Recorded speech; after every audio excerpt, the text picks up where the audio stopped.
nishike mkono niweze kufika pale.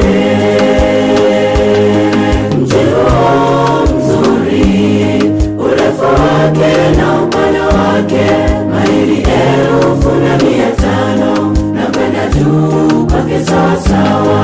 Mji huo ni wa dhahabu, umepambwa vizuri, natamani niketi pamoja na